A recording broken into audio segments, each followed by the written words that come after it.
maa ngi leen di nuyu ku ci nekk ci turam ak santam di leen di dalal ak jàmm ci maison d'arrêt pour femmes de Liberté 6 li ñu fi dajale tey di journée no stress land bi nga xam ne monsieur Sanou Ndiaye bi mooy juróom-ñaareelu atam mu koy def fii ci maison d'arrêt bi mais pour ñun nouvelle équipe bi ren mooy suñu première édition. waaw donc ñu ngi koy ñaanal ñi nga xam ne ñoom la àndal aussi ñu ngi leen di ñaanal yàlla may leen gudd fan ak wërle yàlla kattanal leen te di ñaan aussi liñ fi indi tey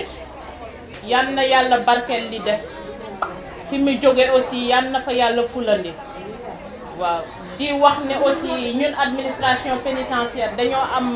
ñaari mission benn bi mooy sécurité beneen bi mooy préparation à la réinsertion sociale pour sécurité bi nag ñun la incombé directement ñun agent de l'administration pénitentiaire mooy pour ñaareelu mission bi muy préparation à la réinsertion sociale dañ ci soxla ndimbali ay bonne volonté yi nga xam ne comme monsieur Sanou Ndiaye ak ñeneen ñu mel ni moom ñooy ñëw di ñu jàppale pour ñu mën a réussir mission boobu.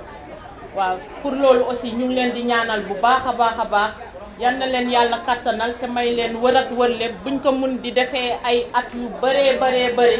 ba no stress land bañ a yem Dakar parce que Sénégal 37 prisons ñoo fi nekk donc ñu ngi ñaan yàlla barkeel bem law ci prison yëpp ci Sénégal yàlla mën na ko yomb na ko yal na ko def. li pensionnaires yi aussi maa ngi leen di ñaanal. mooy suñu ñii ñu nekkal fii di leen di wax rek nañuy góorgóorlu à chaque fois parce que lii dafa nekk ci biir ba pare am ñu ne ci biti di la xalaat di bëgg a ñëw di passer ak yow ay journée sant yàlla donc ñoom itam ñu ngi leen di ñaanal yàlla gaaw leen fi génne te mu doon li gën ci ñoom mais ma leen di rappeler rek à chaque fois buñ bàyyi ñaan ku ci nekk fa nga bokk del ñaan parce que ñaan lañ fi am waaw ñaan lañ fi am nañ fonk ñaan yi yàlla gaaw ñëw ku ci nekk delluwaat ci famille am